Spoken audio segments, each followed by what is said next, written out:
Right now, there's a town in Pennsylvania where the ground beneath the streets has been on fire for over 60 years. Smoke rises through cracks in the pavement. The roads buckle and split. And 5 people still live there, because technically nobody can make them leave until they die. That is not a horror movie. That is Centralia, Pennsylvania, in 2026.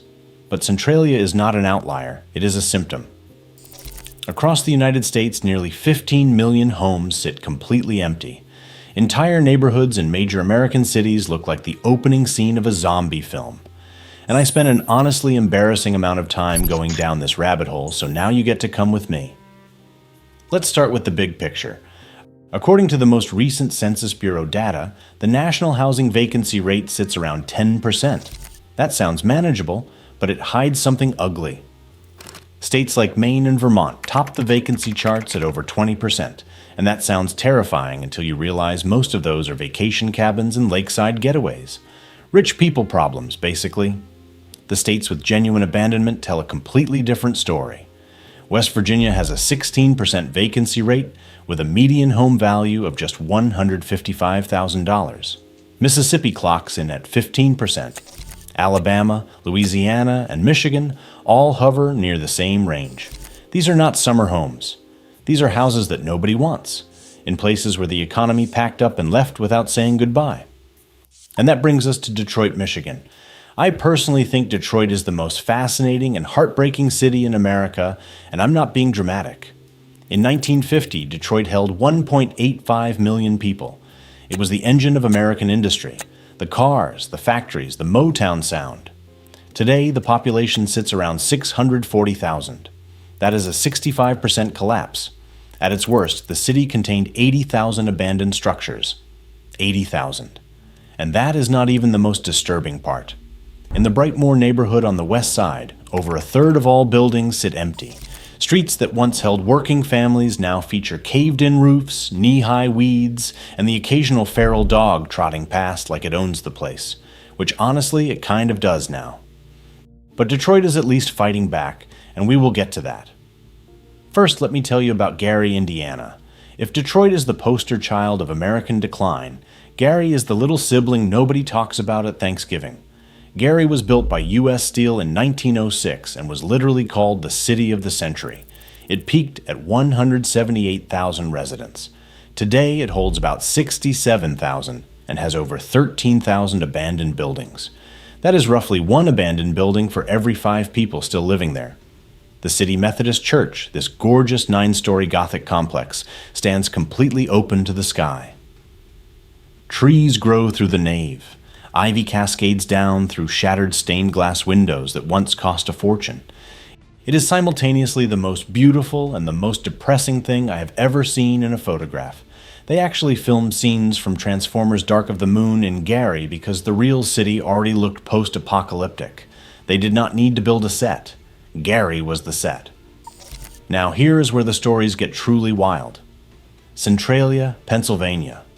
On May 27, 1962, volunteer firefighters set the town dump on fire for Memorial Day cleanup. Normal stuff.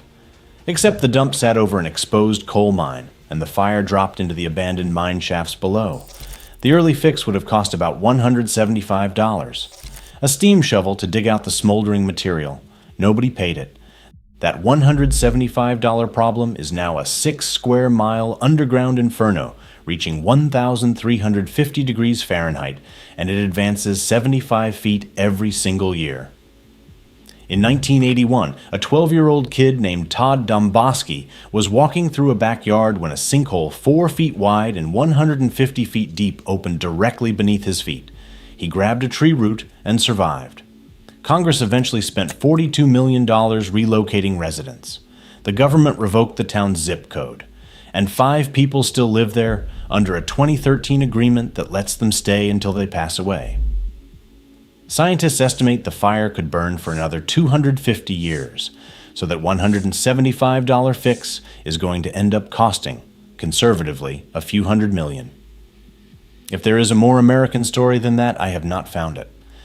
And if Centralia is the creepiest ghost town in America, Picher, Oklahoma, is the most dangerous.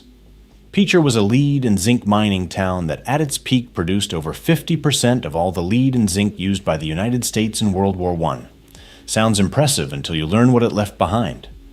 14,000 abandoned mine shafts, 70 million tons of toxic tailings, chat piles 200 feet tall that children literally played on like they were sand dunes.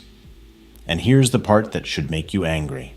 A 1994 study found that 34% of Picher's children had dangerously elevated blood lead levels. Then in 2006, the Army Corps of Engineers discovered that 86% of the town's buildings sat on ground about to collapse into sinkholes. Then an EF4 tornado hit in 2008 and destroyed 160 homes. At some point, the universe was clearly just being petty. Picher officially dissolved on November 26, 2013.